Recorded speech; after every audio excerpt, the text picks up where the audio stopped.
वंदे पुरुषोत्तमम। आज जो विषय मैं लेकर आया हूँ, अनेकों लोगों के मन का ये प्रश्न है। उस प्रश्न के बारे में परमदयाल चित्ती ठाकुर क्या बताए हैं, उस बात को रखने का प्रयास करेंगे। सद्गुरु का दीक्षा ग्रहण करना जरूरी है, ये आज पूछ रहे हैं।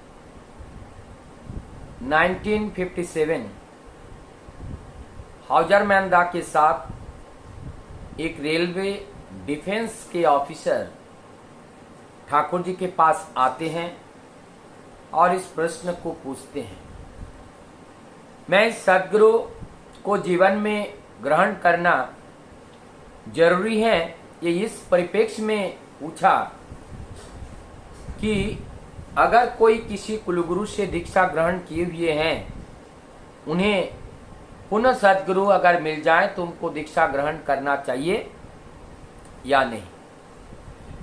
सबसे पहले हमें समझना पड़ेगा सद्गुरु कौन होते हैं। साधु गुरु, प्रेमी साधु गुरु। ठाकुर जी सत्रानुशासन में कहते हैं सद्गुरु किंबा प्रेमी साधु गुरु, जो प्रेमिक होते हैं। अच्छा, जिसके हृदय में प्रेम का जागरण होता है। ये प्रेमी साधु गुरु का मतलब, ये प्रेम कहां से आया?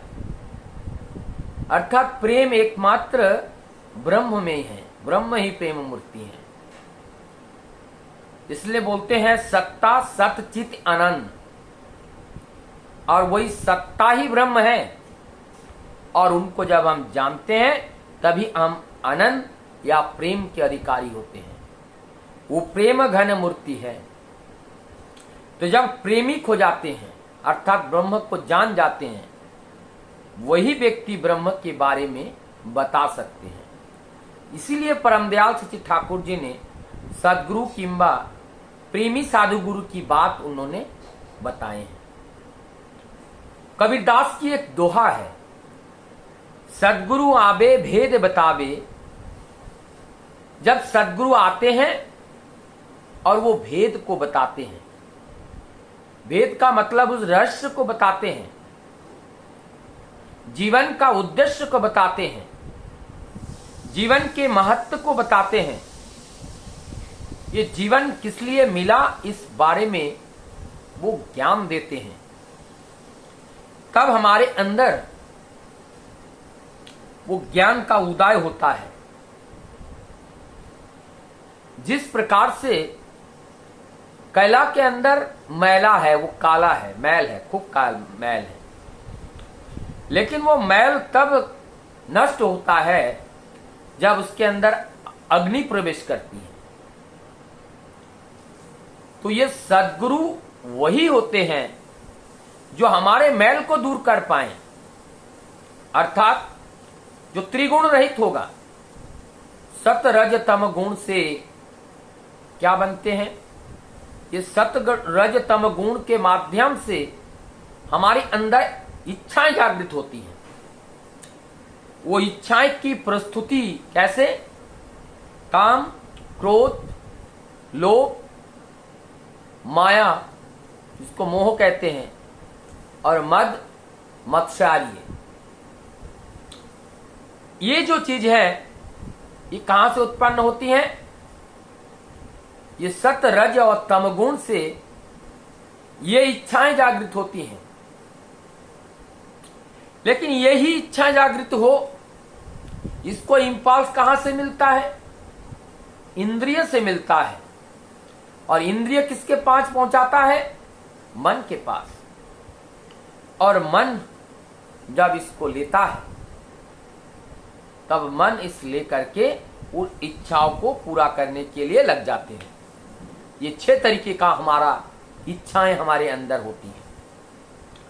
तो ये 6 इच्छाओं को नियंत्रण करने वाले जो नियंता होगी, वही एकमात्र गुरु के आसन में बैठने का अधिकारी होते हैं।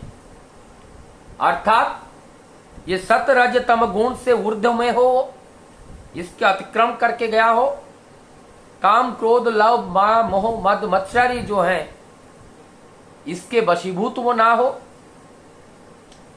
और वो मन से तो परे हो ही हो। तो ऐसे जो होते हैं वही नियंता होता है। आज जो प्रश्न के परिप्रेक्ष्य में जिस बात को बताना है, ठाकुर जी से यह प्रश्न पूछा गया था। ठाकुर जी बोलते हैं, कुलगुरु से दीक्षा लेने के बाद हमें जागृत रहना पड़ता है। जीवन में सद्गुरु अगर मिल जाएं तो हमें सद्गुरु को ग्रहण करना चाहिए, उससे किसी का त्याग नहीं होता है। ठाकुर जी की एक वाणी है, पुरुषोत्तम आसेन যখন সদ্গুরুরই সার্থকতা তাকে গ্রহণ করলে পরে হয় নাকো गुरु त्यागेर घृणकता। जब पुरुषोत्तम आते हैं, जब सद्गुरु के रूप में आते हैं, अब उनको जब गुरु रूप में हम वर्ण करते हैं तो पहले पूर्व जो गुरुओं को हम ग्रहण कर रखे हैं उनको त्याग करना नहीं होता है। उनको हम और वास्तव में समझ पाते हैं, क्योंकि कुलगुरु के माध्यम से जब हम दीक्षित होते हैं, जीवन यापन करते हैं, तो उनकी जो इज्म है, जो बात है, जो पुरुषोत्तम की जो वार्तावाहक के रूप में कुलगुरु आज कार्य कर रहे हैं,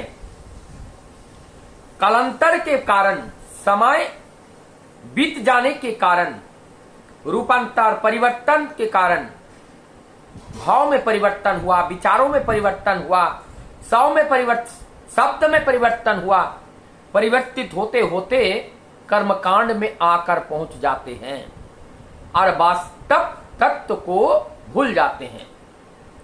और वो कर्मकांड एक अनुष्ठानिक रूप ले लेते हैं और जिससे एक अनुष्ठान के रूप में हम धर्म को समझते हैं और उस अनुष्ठान को लेकर जब हम व्यस्त रहते हैं, वास्तविक कर्म से हम बहुत दूर चले जाते हैं। जब वास्तविक कर्म से हम अनेक दूर चले जाते हैं, तब धर्म का जो कर्म है वो अल्प रह जाता है और वो कर्म ना के बराबर होते हैं। हमें लगता है मैं धर्म परायण जीवन व्यतीत कर रहा हूं, मैं धर्म को ग्रहण करके चल रहा हूं, लेकिन वास्तविकता के आधार पर मूल कसौटी के ऊपर जब उसको कसा जाता है, देखा जाता है, तो समझ में आता है ये कर्म अनेकांश में हमारी स्वार्थ से घिरा हुआ ये कर्म है। ये कर्म सत्य से घिरा हुआ नहीं है। जब हम उनको एनालिसिस करते हैं तो वो वास्तविक कर्म ना हो करके वो अवास्तविक कर्म होता है। इसीलिए अवास्तविक मतलब जो असत्य है, जो नित्य नहीं है, अनित्य है, उस अनित्य कर्म में जब हम अपने को लिप्त करते हैं, उस कर्म से हमारे जीवन में कर्मकांड की बढ़ावा मिलती है, अनुष्ठान की बढ़ावा मिलती है और हमारी जीवन में बहुत सारे आनंद का लाभ तो मिलता है क्षणिक, और एक समाज में एक ख्याति भी, एक जस भी प्राप्त होता है। लेकिन वास्तव में जिस चीज की प्राप्ति के लिए आज मनुष्य तन मिला है, उससे हम बहुत दूर होते हैं। इसीलिए हमें सद्गुरु का मिलते ही सद्गुरु का ग्रहण करना चाहिए, क्योंकि सद्गुरु जब आते हैं उनके भाव में, उनके विचारों में परिवर्तन नहीं हो पाते हैं।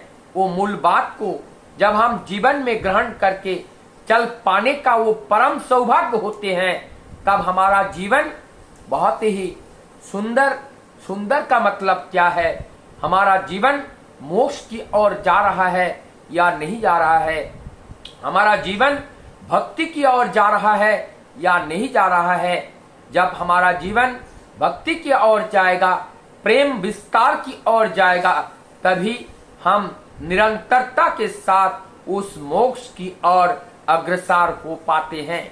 नहीं तो संपूर्ण जीवन धार्मिक कार्य, धार्मिक जीवन व्यतीत करने का प्रयास किया और हमने अपने आप को सोचा मैं धार्मिक हूं, मैं धार्मिक जीवन व्यतीत कर रहा हूं, लेकिन जिस धार्मिक जीवन से खुद को आनंद ना मिला पाए, खुद को मन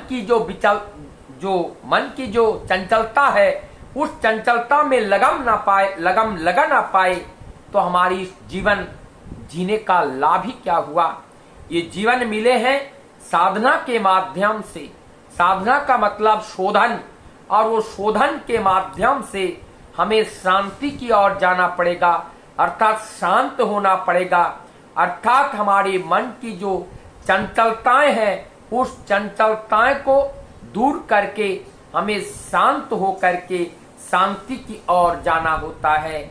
जब हम ऐसे शांति, ऐसे चंचलताओं को दूरभीत करके हम शांति की ओर जा पाते हैं, तभी हमारे जीवन में मोक्ष की करीबी हम पहुंचते हैं। मोक्ष का मतलब क्या है? मोक्ष कहते किसे हैं? शांति किसे कहते हैं? मोक्ष उसे कहते हैं हमारी जो साधना है। साधना का मतलब हमारी जो वृत्ति प्रवृत्ति का जो चाहिदा है, वृत्ति प्रवृत्ति का जो खुराक है, वो केवल इष्ट स्वार्थ पूरणकारी हो। जिस दिन इससे हमारी जो वृत्ति प्रवृत्तियों का खुराक इष्ट पूरणकारी तत्व होता है, उस दिन हमारी मन की चंचलता स्थिर हो जाती है। हमारी बुद्धि उस जो परम सत्य है उसको समझ लेती है, उसको पकड़ लेती है। तब हम शांत हो जाते हैं और हमारी समाधि से वो समाधि को प्राप्त होता है, और उस समाधि से हमारी उस प्राप्ति, उस मोक्ष प्राप्ति। मोक्ष का मतलब है हमारी इच्छाओं का पूर्ण रूप से निवृत्ति और परम सत्य का कार्य करते हुए परम धाम की उस गति को प्राप्त करना। और उसके बाद जन्म और मरण, जन्म और मृत्यु के इस बंधन से हम मुक्त पा लेते हैं। ये है हमारी जन्म बंधन की मुक्ति से इससे मुक्ति का मतलब होते हैं हमारी जो जन्म होगी, संचित कर्म का जो फल है वो प्रारब्ध के रूप में भोगने के लिए नहीं होगी। अब हमारा जन्म प्रभु की इच्छा से होगा। जैसे वो कराना चाहते हैं उस कार्यों को सिद्धि के लिए ये जीवन प्राप्त होगा, और इस कार्य की सिद्धि के लिए प्रभु हमें जहां जरूरत है वहां पे भेजेंगे। तब ये जीवन एक मशीन की तरह प्रभु का सेवक बनके, प्रभु का कार्य का प्रभारी बन करके इस धरा पे आकर मनुष्य तन भी अगर प्राप्त करते हैं तो इस धरा पे आकर वो केवल प्रभु का कार्य में ही अपने को संलिप्त करते हैं। वंदे पुरुषोत्तम।